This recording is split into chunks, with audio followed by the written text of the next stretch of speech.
5 comme 5 bons plans pour visiter la Corse sans se ruiner. Alors on va être honnête, partir en Corse c'est un budget. Mais installez-vous et allez jusqu'au bout de cette vidéo, on va vous donner quelques astuces pour visiter l'île de Beauté sans trop dépenser. Premier bon plan, faire du camping. Attendez avant de quitter cette vidéo. Laissez-nous vous convaincre que le camping en Corse est un excellent moyen de visiter ce beau pays sans dire bye bye à votre budget ni à votre confort. Déjà, premier argument imbattable, les chèques vacances sont acceptés dans les campings. Et oui, on n'y pense pas assez et pourtant de nombreux emplacements acceptent les chèques vacances. Alors avant d'imaginer ça, allez plutôt dans la description de cette vidéo pour y trouver des petites pépites comme celle-ci. Ensuite, les emplacements sont souvent nichés dans des endroits paradisiaques. Si vous recherchez une chambre avec une vue imprenable, mais que vous avez plutôt le budget d'une chambre avec vue sur rien du tout, et le camping en Corse il est fait pour vous. En bord de mer à Porto Vecchio, au cœur de la forêt du sud de l'île, ou encore au pied des montagnes en Haute-Corse, faites-vous plaisir. Deuxième bon plan, découvrir les spécialités locales.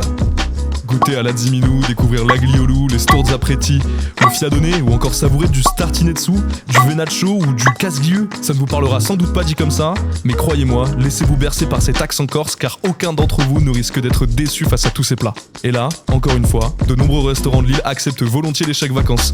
Spécialités fromagères, poissons ou encore même charcuterie corse. Croyez-nous, tout ça, ça va vous donner envie de passer fissa au bon plan numéro 3. Troisième bon plan, balance à la playa. Après la tournée des restos, marchez doucement, on sort du resto quand même, jusqu'à l'une des magnifiques plages de l'île de Beauté. Et là vous avez le choix. L'eau cristalline et le sable immaculé de la plage de Palombaga à 2 pas de Porto Vecchio. La plage de Rondinara à Bonifacio, élue plusieurs fois la plus belle plage de France et même plusieurs fois la plus belle plage d'Europe. Petit tips d'ailleurs, pour ceux qui aimeraient y piquer un peu du nez tranquillement, la mer y est toujours très calme. Vous pourrez vous laisser bercer par le léger clapotis des vagues. Ou si justement vous avez envie d'éliminer le combo charcuterie-fromage, vous pouvez vous motiver à atteindre la plage de Nonza. Oui, atteindre, car vous devez passer par un escalier de 500 marches. On vous laisse imaginer le retour pour les remonter. Les 500 marches. Mais vous serez largement récompensé par un paysage stupéfiant avec son superbe sable noir. Et c'est parti pour le bon plan number 4. Ouais, je suis bilingue à mes heures perdues. Faire de la randonnée. On commence doucement avec les cascades de Pourcaracien, une balade à la portée de tous. À faire solo, en famille ou entre amis, elle vous fera profiter d'un panorama sur l'un des plus beaux massifs montagneux de la Corse, les Aiguilles de Bavela. Petit conseil, faites-la plutôt en hors-saison, car ces cascades sont très fréquentées en été par les fans de canyonisme. Autre sentier à faire sans risque, le Capo Pertusato. C'est le point le plus au sud de la Corse. Situé non loin de Bonifacio, il est accessible par un sentier très facile à pratiquer de moins de 6 km. Et pour ceux et celles qui ont envie de passer au niveau supérieur, évidemment, il y a le mythique GR20 qui relie la Calenzana à Conca. 200 km de parcours, 15 jours de marche et plus de 11 000 mètres de dénivelé. Oui, vaut mieux être un randonneur aguerri et bien équipé.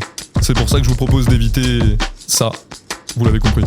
Et enfin, 5e bon plan, se faire des souvenirs inoubliables. Les loisirs sportifs ne manquent pas sur l'île de Beauté et bonne nouvelle, vous allez pouvoir alléger votre budget en payant avec vos chèques vacances. Si vous êtes du genre à aimer patauger, on vous conseille très fortement la plongée pour découvrir d'autres paysages. La côte occidentale vous offrira de très beaux reliefs. Pour les plus aventuriers d'entre vous, laissez-vous tenter par le canyoning. Il paraît qu'en été, le canyon du Vergelou est idéal que vous soyez débutant ou confirmé. Enfin, pour celles et ceux qui veulent plus de vitesse et de sensations, enfin, on ne pensait pas à ce genre de sensations, on pensait plutôt à ça, au jet ski. De nombreux circuits de jet ski vous sont proposés, et croyez-moi, vous trouverez votre bonheur à coup sûr.